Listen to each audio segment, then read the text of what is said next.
Salut. T'es trop moche. On se retrouve aujourd'hui pour une vidéo un peu spéciale. Dans mes précédentes vidéos, je vous ai surtout parlé des variétés de cannabis, de leur histoire, ainsi que certaines caractéristiques techniques du cannabis comme le pollen ou l'hybridation. Et j'ai jamais vraiment parlé d'autre chose sur ma chaîne et notamment pas du business actuel du cannabis, surtout en France. Et j'ai vu très peu d'articles ou d'informations concernant le sujet. C'est pourquoi aujourd'hui j'ai décidé de vous en parler dans ce format un peu particulier. Il y a eu un vrai boom vers 2017-2018 quand les premières boutiques elles ont commencé à apparaître et on a pas mal de grands médias justement qui en ont parlé, même si en très peu de temps une grande partie de ces shops se sont fait ou fermer ou ont pris des perquises à cause justement des lois assez floues sur ce sujet en France. Et malgré cette grosse confusion générale, il y en a quand même pas mal qui ont compris qu'il y avait de la thune à prendre justement dans le CBD. Si vous avez déjà acheté des fleurs de CBD en France, vous savez qu'elles doivent se limiter à 0,2% de THC, ce qui est très faible. Alors que dans le monde traditionnel du cannabis, on va dire, plutôt celui qui est illégal en France, les bœufs sont justement créés avec des gros taux de THC, ce qui sert principalement d'argument de vente pour la vente de graines et pour la vente de tête aussi. Et donc forcément, les plantes qui avaient un taux très bas de THC, elles n'ont pas été conservées justement par les créateurs de ces nouvelles variétés. Et donc la grande partie des graines qui vous feront pousser des plantes à 0,2% de THC, c'est les graines que vous trouverez sur le catalogue européen. Vous avez peut-être déjà croisé des champs remplis de pieds, hein, donc c'est pas ce qu'on appelle de la bœuf, mais en France c'est ce qu'on appelle vulgairement du chanvre. C'est justement ces variétés-là qui sont sur le catalogue européen. Mais tous ces champs, ils sont pas là pour produire des têtes, ils sont là généralement pour les graines ou pour les tiges. Comme les lois justement concernant la production de têtes en France sont assez floues, ils ont pas envie de s'emmerder avec ça. Donc ils se concentrent sur tout ce qui va être textile et tous les dérivés possibles du chanvre. Mais il existe quand même quelques petits breeders, donc créateurs de variétés, hein, qui s'activent tous les jours pour créer des nouvelles variétés de CBD qui sont justement différentes de toutes ces variétés qu'on peut trouver dans les champs. Donc comme je vous disais, comme on n'a que 0,2% de THC qui est autorisé en France et que très peu de variétés ont été développées autour de ça, le vrai problème vient de la diversité des saveurs. Dans le monde de la weed, il existe une quantité astronomique de goûts différents. Si vous avez déjà fait l'expérience de tester plusieurs variétés, notamment que ce soit Amsterdam ou tous les endroits où ça peut être légal, vous savez que les goûts peuvent être radicalement différents d'une weed à l'autre. Et tous ces fumeurs justement qui sont habitués à toutes ces variétés, s'ils voudraient se mettre au CBD, repasser à des goûts bien old school avec des variétés d'herbes comme on connaissait dans les années 70-80, ça va être bien plus difficile pour eux de passer le cap. Il existe bien des plantes avec des petits taux de THC qui sont travaillés chaque jour, cependant elles sont assez difficiles d'accès et pour avoir de vrais résultats comme on peut les avoir dans le monde de la weed classique, les pieds nécessitent généralement des années et des années de travail. Et donc pour contourner ce problème et séduire plus grand nombre de consommateurs et également au passage se faire un max de thunes, certains producteurs ont trouvé des salles techniques qui leur permettent d'arriver à leur fin. Donc chez ces producteurs, il y a plusieurs catégories. On va commencer avec ceux qui font tout simplement des faux tests. Comme vous avez pu le voir, si vous avez déjà acheté du CBD, certains sites ou même certains vendeurs présentent directement des analyses. Ces analyses généralement vous citent le taux de CBD, le taux de THC et des fois le taux de terpène. Et pour la bœuf, comme argument principal, généralement c'est le taux de THC ultra élevé. Dans le monde du CBD, c'est pareil. Plus vous aurez un taux de CBD élevé, plus on va considérer que c'est des fleurs de qualité. En soi, c'est une connerie. Pour le THC, c'est aussi une connerie, mais bon, c'est pas vraiment le sujet de la vidéo aujourd'hui. Et certains producteurs vont utiliser Photoshop ou n'importe quel logiciel de retouche pour tout simplement grossir le taux de CBD et en faire un meilleur argument de vente. Et vous en avez d'autres qui sont un petit peu plus fourbes, qui eux vont envoyer directement les fleurs juste après la récolte sans les faire sécher au laboratoire d'analyse. Et ce qu'il faut savoir justement, c'est qu'eux vont calculer les taux de CBD plus les taux de CBDA. Certains producteurs vont pas se gêner pour afficher un taux de CBD équivalent à celui du CBD plus celui du CBDA. Sauf que malheureusement, c'est pas comme ça que ça marche. Petite explication rapide pour le CBDA, c'est la forme acide du CBD. Comme pour le THCA, une fois que vous le faites chauffer, il se transforme en THC. Le CBD, c'est pareil. Vous passez du CBDA au CBD en le faisant chauffer. Sauf que le problème, c'est que certaines études, elles ont démontré que le taux de CBDA que vous pouvez obtenir dans une plante fraîche, une fois que vous l'aurez séché, il peut y avoir un écart jusqu'à 18% de CBDA qui va pas être transformé en CBD lorsque vous le fumerez ou que vous l'infuserez. Et forcément, le taux qui est annoncé sur cette analyse n'est pas le vrai taux des fleurs qu'on va vous vendre. À moins que vous connaissiez un producteur qui lui vous vend des fleurs directement humides, chose que je n'ai jamais vue et qui à mon avis doit très peu se faire si vous voulez éviter la moisissure dans vos pochons. Donc ceux-là ce sont juste des arnaqueurs, ils vous mentent directement sur le taux de CBD présent dans vos plantes. Donc même si c'est un mensonge ou une arnaque, il existe des pratiques qui sont beaucoup plus problématiques dans ce milieu. Vous avez ceux qui vont rajouter directement du CBD sur les fleurs que vous achetez. Et ça, il y a très peu de producteurs qui vont l'avouer ou qui vont le marquer honnêtement sur leur emballage. Donc dans les entreprises qui utilisent ce genre de procédé de rajouter du CBD, vous avez deux catégories. Vous avez ceux qui vont asperger les fleurs de CBD uniquement pour les fleurs qu'ils vont envoyer aux analyses. Comme ça va leur permettre d'avoir un gros taux de THC sur les résultats qu'ils vont recevoir sans être obligés de falsifier le document. Et comme ceux que j'ai cités juste avant, c'est une arnaque tout simplement vu qu'ils vous vendent des fleurs qui présentent pas le taux affiché. Et vous avez ceux qui vont rajouter du CBD sur les têtes qu'ils vous vendent. Donc en soi, si les producteurs étaient honnêtes avec ces pratiques-là, il n'y aurait pas de vrai problème. Les gens seraient ce qu'ils consommeraient. Malheureusement, c'est très rarement le cas.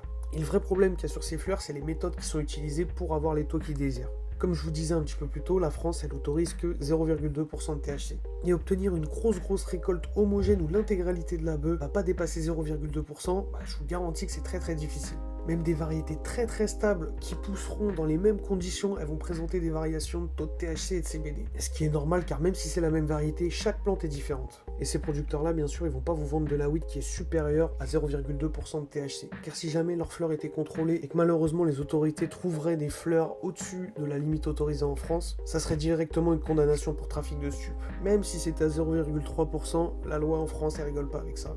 Et là, clairement, ça conduirait leur entreprise dans le gouffre, fermeture et tous les problèmes qui s'en suivent, donc ça vaut pas le coup de prendre le risque. Mais comme beaucoup de tous ces producteurs, ils vendent non pas seulement en France, mais à une grande partie de l'Europe, et en Europe, on a beaucoup de pays qui autorisent, eux, jusqu'à 1% de THC, contrairement en France. Ils produisent également pour tous ces pays-là. Mais tous ces producteurs qui, bien sûr, ont un but, se faire de l'argent, ils sont pas vraiment prêts à se passer du marché français. Car comme on le voit dans énormément de sondages, apparemment la France compte un des plus gros taux de fumeurs de cannabis en Europe. Se passer de ce marché leur ferait quand même bien mal. Pour pouvoir quand même fournir le marché français, les producteurs ils ont trouvé des techniques qui se cachent bien de nous dévoiler. Déjà ils vont utiliser la technique du rabaissement ou de washdown comme on dit en anglais. Donc le rabaissement, comme son nom l'indique, ça sert à rabaisser le taux de THC dans une plante. Cependant ces techniques elles vont pas rabaisser seulement le THC sur les fleurs que vous avez. Et c'est ce qui pose un vrai problème, on va en reparler juste après. Donc pour abaisser le taux de THC, il va exister plusieurs techniques plus ou moins nocives pour les consommateurs. Donc dans les moins nocives, vous avez l'utilisation de la chaleur. La bœuf est directement exposée à une source de chaleur pour faire évaporer tout le THC, toutes les molécules justement qui la composent. C'est pas la technique la plus populaire, en vrai elle est un peu roots, mais bon elle est quand même utilisée, il fallait la citer.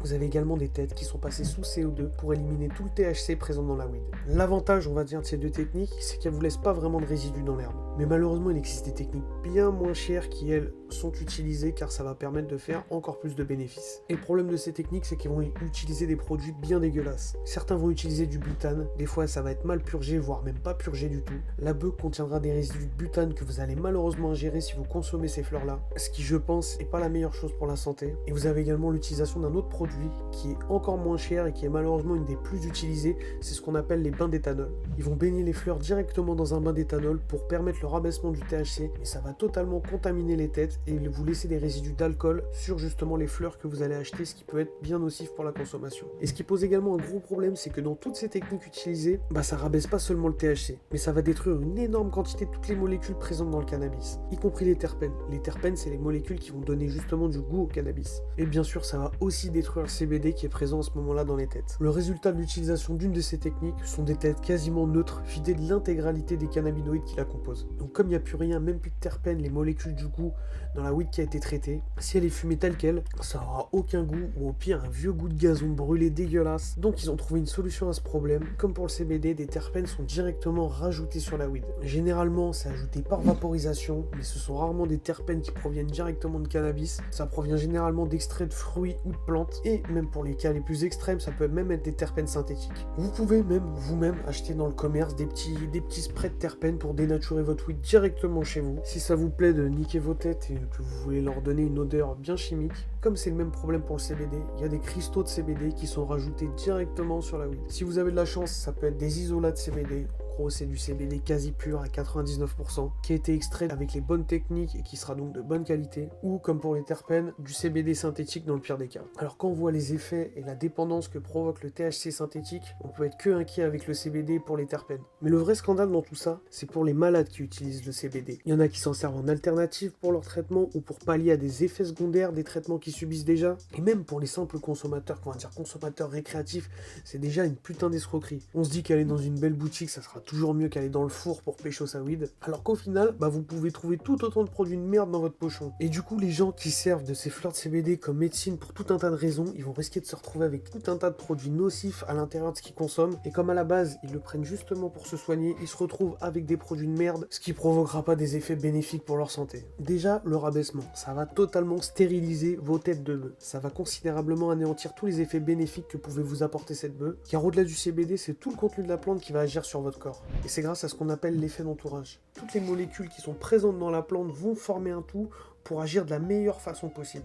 Donc si on commence à prendre une tête, enlever toutes les molécules qui la composent, les terpènes, le THC, le CBD, pour ensuite y remettre des terpènes qui viennent même pas de cannabis, et du CBD peut-être probablement synthétique ou qui a été extrait de façon dégueulasse, clairement tous les effets bénéfiques que vous pouviez en tirer, ils seront pas au rendez-vous. C'est pas tous les producteurs de CBD qui font ça, qu'on soit tous bien clairs, il y en a qui sont honnêtes avec ça, et qui font un travail incroyable pour faire progresser cet univers de la meilleure des façons, en produisant les fleurs les plus saines possibles et surtout en étant totalement transparent sur leur mode de production. Le vrai problème, ça vient des gros poids lourds du milieu, ceux qui font pousser des quantités astronomiques de bœufs et qui sont prêts à tout pour faire un max de bénéfices. Ce sont ces producteurs-là le problème. Certains vendeurs sont même pas au courant des techniques qui sont pratiquées sur la weed qu'ils fournissent à leurs clients, même si je pense qu'il y en a certains dans le lot qui sont au courant et qui préfèrent notamment se cacher de le dire. Mais vous avez certains vendeurs qui sont totalement transparents avec leurs clients et qui expliquent que ce sont des fleurs transformées. Et de là, au moins, le client sait ce qu'il va acheter. C'est à vous, malheureusement, de trouver le bon revendeur, celui qui saura vous vendre ce qui correspond le mieux à vos attentes. Donc si vous avez une tête qui a été transformée, c'est assez difficile de dire quelle technique a été utilisée sur la tête que vous avez.